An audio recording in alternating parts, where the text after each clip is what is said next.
हरे कृष्णा, राधे राधे। कैसे हैं आप लोग? आशा करती हूँ कि बिहारी जी की कृपा आप सभी पर बनी रहे, आप सभी स्वस्थ और अच्छे हो। इसी कामना के साथ आज हम सुनेंगे कि वृंदावन के ठाकुर की रोचक कथा। तो आइए सुनते हैं। एक सासू माँ थी और एक बहू थी। सासू माँ बिहारी जी की परम भक्त थी। वह हर रोज पूरे नियम और श्रद्धा के साथ ठाकुर जी की सेवा करती थी। एक दिन शरद ऋतु में सासू माँ को किसी कारणवश शहर से बाहर जाना पड़ा। सासू माँ ने विचार किया कि ठाकुर जी को साथ ले के रास्ते में जाऊंगी तो उनकी पूजा का नियम नहीं कर सकूंगी।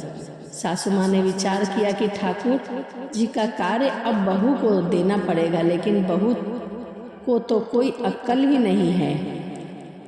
ठाकुर जी की सेवा कैसे करनी चाहिए उसे तो आता नहीं है। तभी सासू माँ ने बहू को बुलाया और समझाया कि ठाकुर जी की सेवा कैसे करनी चाहिए, कैसे ठाकुर जी को लाड लड़ाना चाहिए। सासू माँ के बहुत समझाने पर बहू समझ गई और सासू माँ यात्रा पर चली गई। अब ठाकुर जी की सेवा पूजा का सारा कार्य तुमको देखना है। सासू माँ ने बहू को समझाया, देखो ऐसे 3 बार घंटी बजाकर सुबह ठाकुर जी को जगाना, फिर ठाकुर जी को मंगल भोग कराना, फिर ठाकुर जी को स्नान कराना, ठाकुर जी के कपड़े पहनाना, फिर ठाकुर जी को श्रृंगार करना और फिर ठाकुर जी को दर्पण दिखाना। दर्पण में ठाकुर जी का हंसता हुआ मुख देखना, बाद में ठाकुर जी को राजभोग लगाना। इस तरह सासू माँ बहू को सारे सेवा और नियम समझाकर यात्रा पर चली गई। अब बहू ने ठाकुर जी की सेवा कार्य उसी प्रकार शुरू कर दी जैसे सासू माँ ने समझाया था। ठाकुर जी को जगाया, नहलाया, कपड़े पहनाए, श्रृंगार किया और दर्पण दिखाया।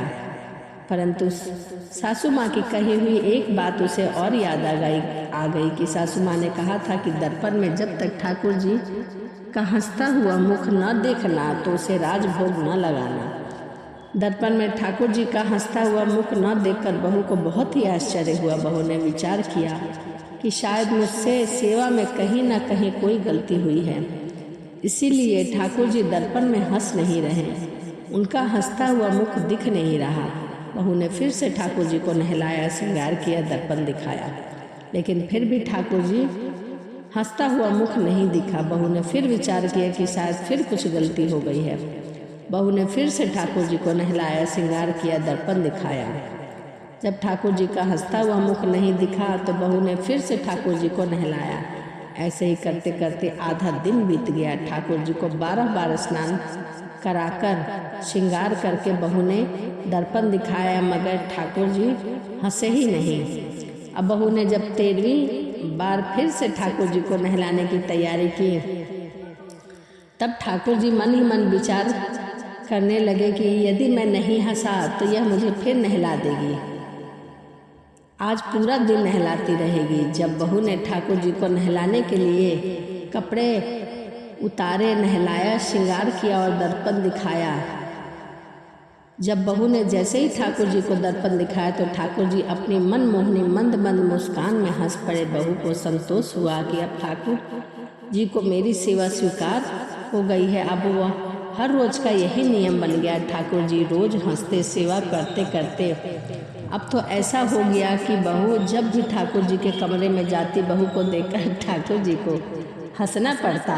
कुछ समय बाद सासू माँ वापस आ गई। सासू माँ ने ठाकुर जी से कहा, प्रभु क्षमा करना, अगर बहू ने आपकी सेवा में कोई कमी छोड़ दी हो तो इसके लिए इसे माफ़ करना। मैं आ गई हूँ, आपकी सेवा बहुत ध्यान से करूँगी। तभी सासू माँ ने देखा कि ठाकुर जी हंसे और बोले कि मैया, आपकी सेवा भाव में कोई कमी नहीं है, आप बहुत सुंदर सेवा करती हैं, लेकिन मैया दर्पण दिखाने की सेवा तो आपकी बहू से ही करवानी है, इस बहाने में हंस तो लेता हूँ। ठाकुर जी बहुत प्यार से बोले। तो यह ठाकुर जी की एक रोचक कहानी थी, अद्भुत कहानी थी कि किस प्रकार बहू के भाव में ठाकुर जी रिझ गए और ठाकुर जी ने भी सोचा कि यदि आज नहीं हंसा तो बहू मुझे पूरी दिन नहलाती रहेगी। इसीलिए ठाकुर जी ने अपनी मंद मंद मुस्कान से बहू को मोहित किया, तो यह उसके सेवा भाव थे। तो चलिए इसी के साथ कहानी को समाप्त करते हैं और मिलते हैं अगली वीडियो में। वीडियो आपको कैसी लगी कमेंट में राधे राधे लिखना ना भूलें। तो चलिए मिलते हैं अगली वीडियो में। राधे राधे, जय श्रीमन नारायण, हरे कृष्णा।